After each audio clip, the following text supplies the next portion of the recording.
1787 жылы Қобда бойында өткен старшындар кеңесінде Сырым Датып старшынның ұсынысымен Байбақты руының 20-25 шаңырағын жайықтың батыс беткейіндегі Нарынқұмы жиегіне көшуіне рұқсат беріледі. Маңында тұзды көлі бар, жерінен қой тастар шығып жататын мекенге көшіп келгендер арасында Сырымның атасы Шолан да болған. Соған байланысты сол аймақ Шолантау атанып кеткен екен. 1792 жылы сол ағайындар арасындағы Қаржау Мамырұлы деген азаматтың отбасында Науша деген ұл бала дүниеге келеді. Тумысынан ешкімге озбырлық жасамаған, ешкімге намысын жібермеген Науша әрі ақылды, әрі өте айлалы болып ержетеді. Кейіннен Махамбет, Исатай, Құлбарақ, Сүйінғара батырлармен тең жүріп ұрыстарға қатынасып, тарихтан найзагер Науша деген есім алған батыр. Қазақ тарихында қай өңір болмасын, бәрінде де елін жаудан қорғаған, елінің іргесін бөгде ойларға бастырмаған батырлар жетерлік. Сондай батырлардың бірі осы өзіміздің өңірде дүниеге келген Қаржау ұлы Науша батыр. Бұл өзі тарихта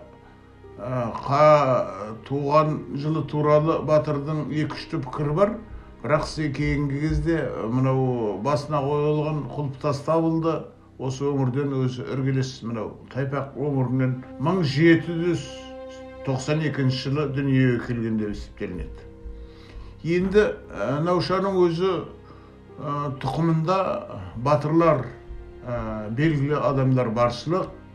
Солардың үстінде Наушаның өзі де сол ел қорғаған батырлардың ішінде аты аталады. Бұл әрине қалмаққа қатысты ештеңесі жоқ. Бұл тікелей өз өңірімізде мынау кешегі 1837-39 жылдарғы, оның алдындағы мынау Маңғыстау өңірін, Жылы өңірін, Хиуа хандығы Аллақұлдың қорғау, басқа да енді тағы да нелер бар ғой, Ресей империясының қазақ жеріне, соның ішінде мынау біздің өңірімізге отарлық саясатпен жүргізген түрлі зымияндық саясаты, осылардың бәрінде Наушаның орны ерекше.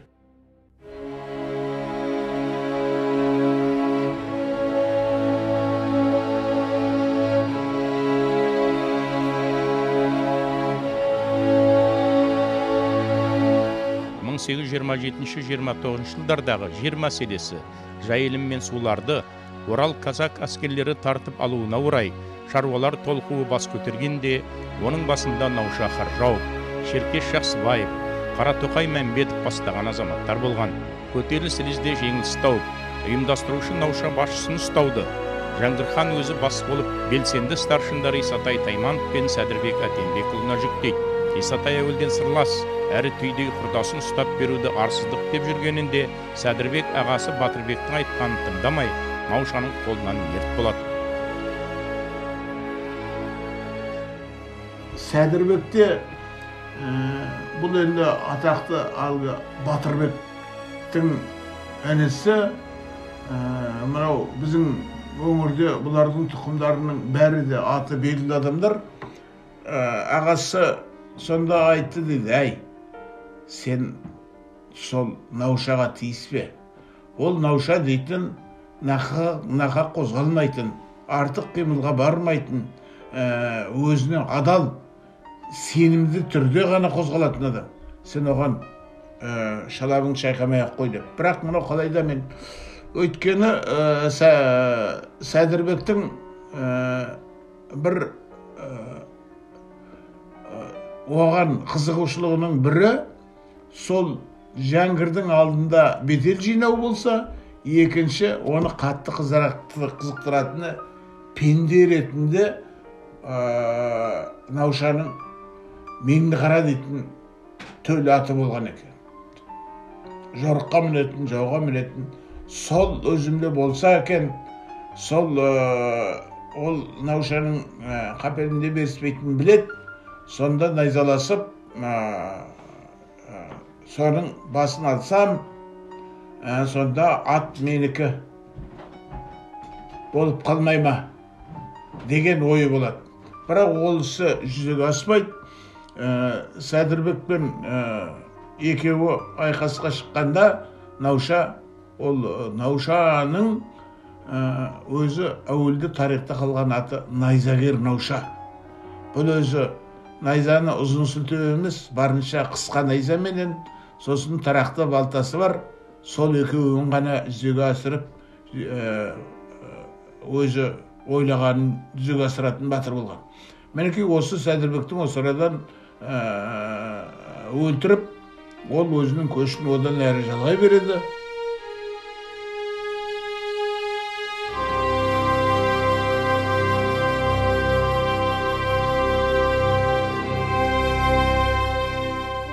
Осы өлімдерді мойнына алған Науша батыр елден кетіп, Маңғыстау бойын паналайды.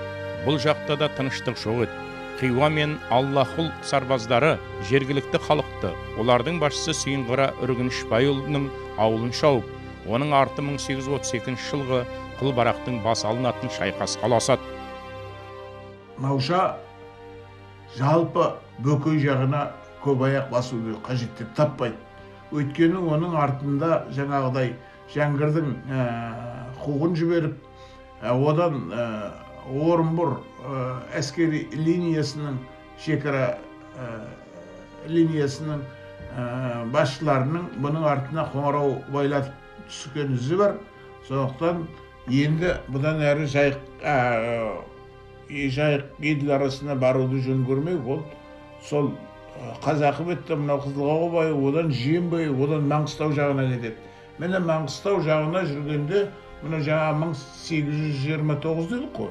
Сол 29-30 жылдары Маңғыстау бойында, Маңғыстау бойында болып, мені 32 жылы Хиуа ханы Аллахұл қайта-қайта Маңғыстау жеріне шабуыл жасап, онда да жаңағы бұл жалпы дүниедегі соғыстың бәрі бұл пайда бір олжаға елену, мінекей сондай мақсаттармен жүзеге асып отырды.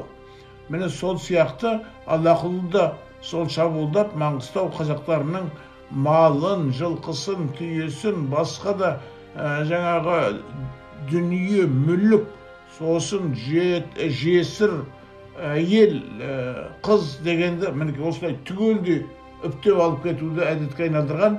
Міне осындай шабуыл кезінде, жорық кезінде 32 жыл бұл ең соңғы және ең бір жойқын. Мынау Маңғыстау қазақтары сол жолы 800 қолменен Аллахұлға қарсы шыққан дейді. Сонда Аллахұлдың әскері қазақтардан 3 есе көп болды дейді. Яғни 2500 қолмен олар шабуылдады ғой. Мінекей осы шабуылдау кезінде Жиен бойындағы ұрыста қазақтар мынау Құлбарақ, Жаппарберді, Қабыл, Мырзатай, ол жергілікті жерде мынау Жаппарберді, Құлбарақта ол енді Бозашы бойының беріштері ғой. Міне сол көмекке барады. Міне бер жағынан Науша бастаған топ көмекке барады. Мінекей осы жолғы Аллахұлға берілген қатты соққы кезінде енді кімнің Маңғыстаудың өзінің жергілікті тағы бар ғой, Сүйінғара. Осы Сүйінғараны, олардың ойы сол Сүйінғараның басын алу, соны жою. Бірақ Сүйінғара осы арада қалың берішке жалпы осы Жылой бойындағы бүтіл адайы бар, басқасы бар, көмек сұрап сондай жорықта, үлкен жорықта осы Наушаның көмегі көп болды деп айтылады. Міне осы жорықтарда оның көрсеткен ерліктеріне ола Наушаны батыр деп есептейді.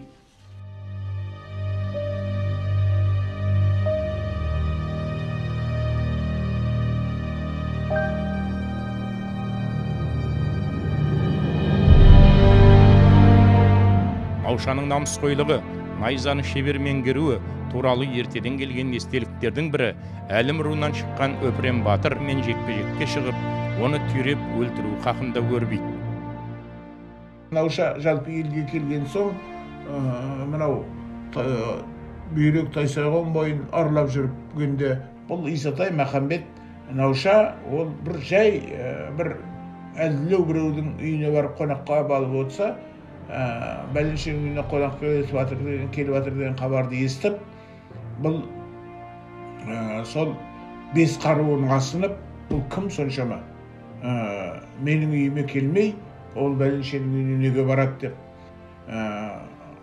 атына мініп, бес қаруын сайланып, үйдің сыртына атын байлап, есікті найзасымен көтеріп ашып, кіріп келеді ғой. Наушаны көріп, Науша шағын денелі, бұлай пысқай, сондай адам екен, жігіт екен, айтты, осы байылы азып біткен-ау деймін. Мына Тоқты-Қошқардың сыңареніндей мынаны да батыр деп қалай айтып жүрген. Бұл байылынан қорғап ештеңесі бітпес деген сияқты сөз айтыпты. Сол заманда енді бар ашуы бетіне келген Науша орнынан ұшып тұрып, Сыйлыбай, өлгенше есімнен кетпейтін сөз айттың, мен бұны қалай көтерем деп айтты. Анау сол заманда көтермектігім жарылып кет дегенде сипатта бірдеңені ұқсататын кіші сөйлейді ғой мынауың деп сөйлесе керек. Сол заманда қолынан келетін келмейтін майдан даласында жолықсақ, сонда көрерсін деп айтты. Науша өзі ұзын найза емес, шолақ найзаны пайдаланған дейді, сосын тарақты балтасы бар дейді. Сол бірінші қақтығыстың өзінде ананың шашақты ұзын найзасын қағып жіберіп, сауытының етегінен найзасымен көтеріп аударып түсті, аттан аударып түсіп, қасында сөйткенше артына қарап тұрған жігіттер, жаңа жылқышы жігіттер де келіп, үстіне мініп алды дейді. Сыйлыбайдың екі құлағын кесіп алған, танауын тесті дегендей, бір көзін ойып алған екен дейді. Сол заманда Науша айтты, апырмай, орыс емес, қалмақ емес, қан өзге, өзімізбен бір қан нәсілдес Сыйлыбай еді ғой, осынша қорлағандарың не болған? Мен сендерге тап сөйтіп қорлаңдар деген жоқ едім ғой дейді. Жоқ, бұл кісінің қалай еткен деді, оның құлағында көзінде тұтас болмауының себебі оның қорлығы жеткен. Сондықтан бүйтіп бірге туғаннан жоқ болғаны артық деп айтты. Иә, үйтіп халықтың алдында құлағы жоқ, көзі жоқ Сыйлыбай болып тұрғаннан оның бұл өмірден өткен артық қой деп, Сыйлыбай найзасын, Науша найзасын Сыйлыбайдың кеудесіне соғып алыпты дейді.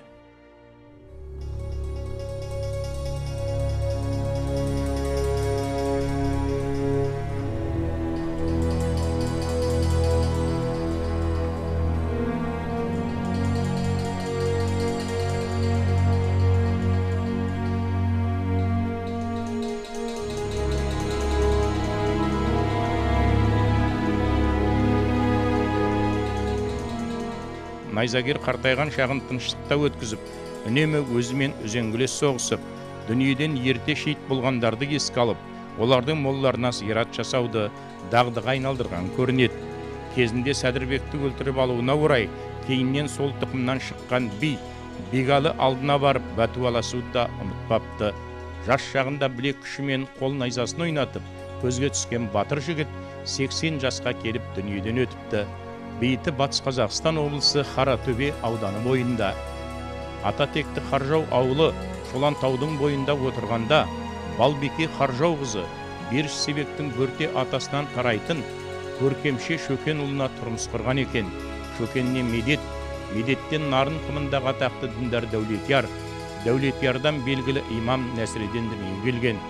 Қаржаудың Талбибі деген қызы Беріш Шайық Шұбар аталығындағы Дауыл Бүркітұлымен тұрмыс құрып, олардан атақты күйші Балабайсаң дүниеге келген.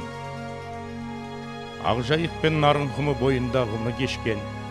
Белгілі найзагер батырдың ғұмыры жаңару, рухани жаңғыру дәстүрімен оның тарихы, батырлығы кейінгі жас ұрпаққа жақындай түсетіні даусыз.